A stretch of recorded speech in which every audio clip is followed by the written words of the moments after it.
Good morning, friends! What a wonderful day to prune our huge lavender and to do July jobs in our garden. Do not hesitate to prune your lavender. Lavender loves to be cut. What I like to do is to leave the flowers on the plant for as long as possible because it is buzzing with bees and other pollinators. But equally, you can wait a little bit longer and cut it in the fall. However, make sure it's at least 6 weeks before your first frost. And this is just one plant. It's been planted 7 or 8 years ago by our landlord, who was kind enough to teach me how to prune it. And in order to explain properly, let's come in closer because I want to show you the 3 parts of the lavender. If we open it in the middle, a third of it is woody, a third of it is made of green stems with little leaves, and a third of it, it's the flowers.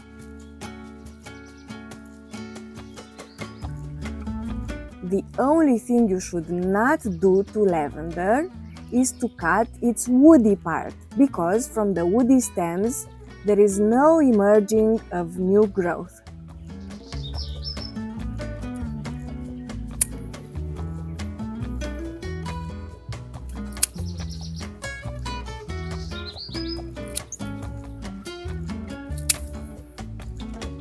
And I like to start cutting in the back in order to shape it like a dome, as you can see it. Grab a handful, use garden shears and cut halfway down.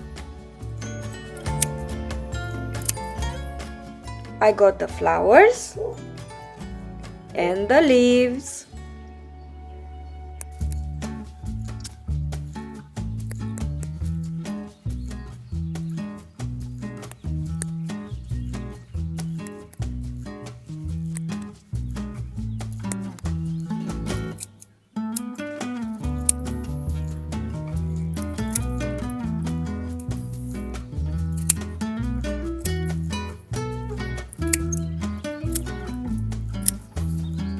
Now you can see clearly how I cut it, how I pruned it, and how is the dome shape coming up.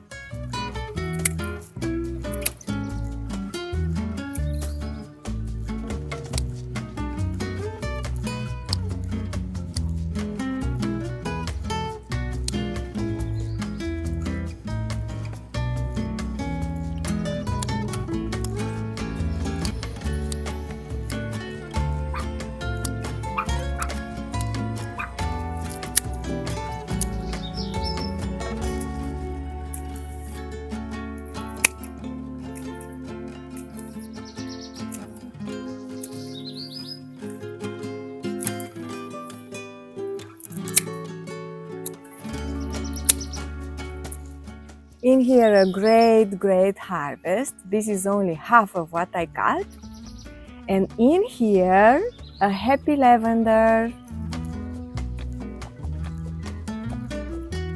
We don't deposit lavender like this because it will rot. We make it into small bunches. A tiny bunch like this.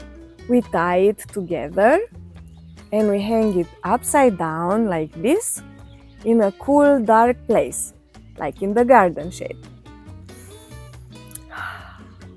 And from here inside the lavender, in just 2 weeks, we will have new growth.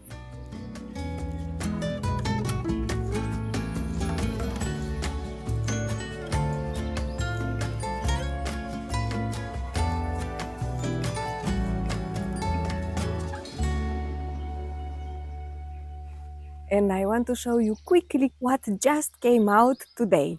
Yarrow in pastel shades, Summer Pastels mix.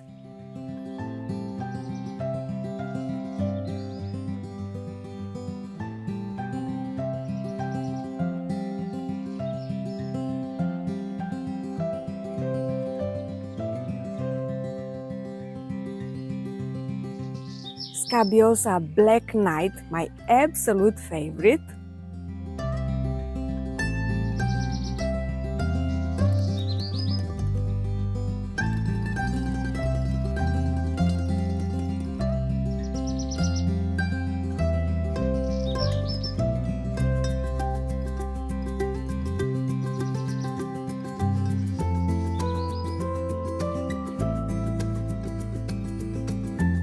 And scabiosa Ping-Pong. The flowers are done, and now the seed pods look like ping-pongs or Death Stars or whatever. This is the perfect example. These are the flowers, very cute.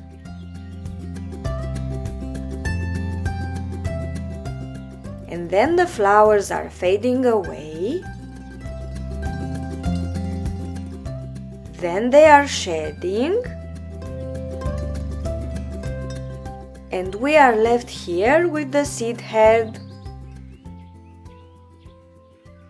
I'm also gonna prune the mint because she's flopping already. I will prune it drastically. I will leave only 4 inches in the ground or 10 centimeters.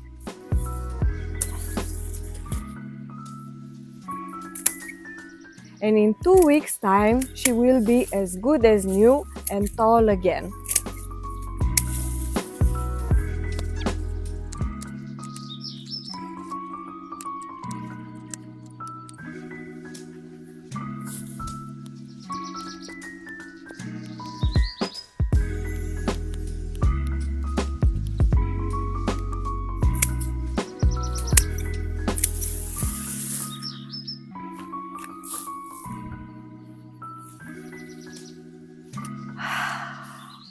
These beautiful bunches I shall dry in the little shed.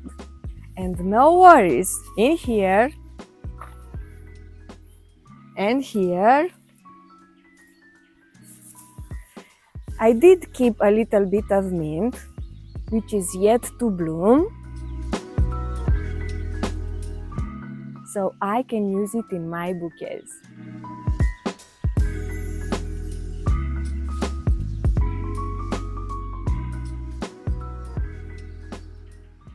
Part of my daily routine, by the shed, I'm deadheading the flowers in pots and containers, especially the calendula, Ivory Princess,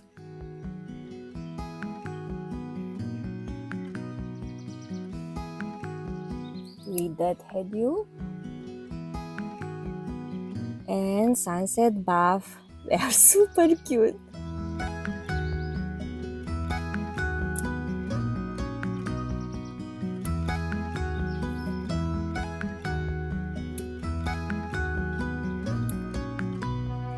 And the petunias.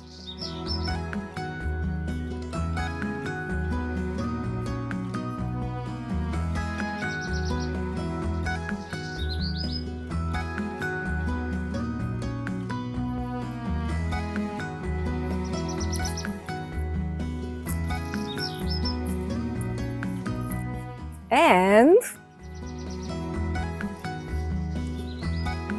if we are here, I'm gonna trim the forsythia because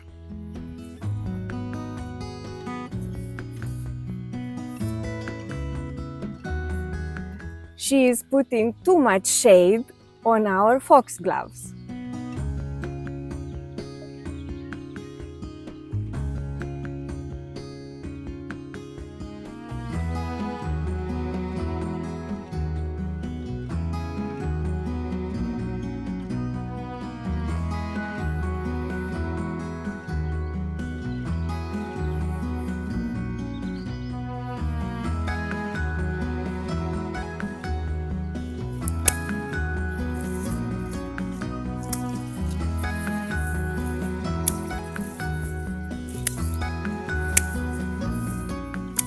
No worries, I'm pruning the forsythia several times each year.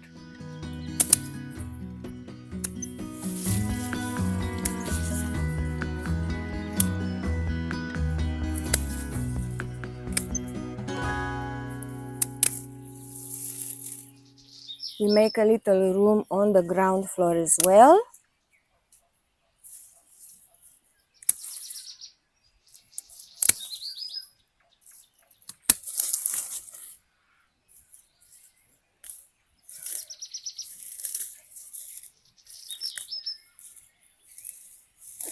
And this is how I clear the light for the foxgloves. Mwah!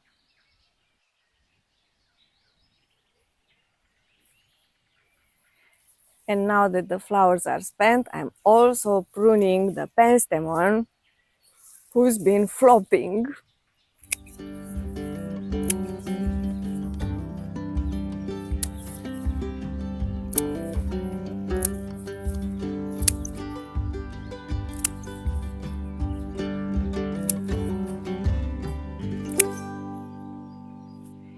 And just look, in the middle, new stems with fresh buds. If you like my huge lavender and you want to see it in all its glory, click here for our tiny cottage garden tour in the month of June.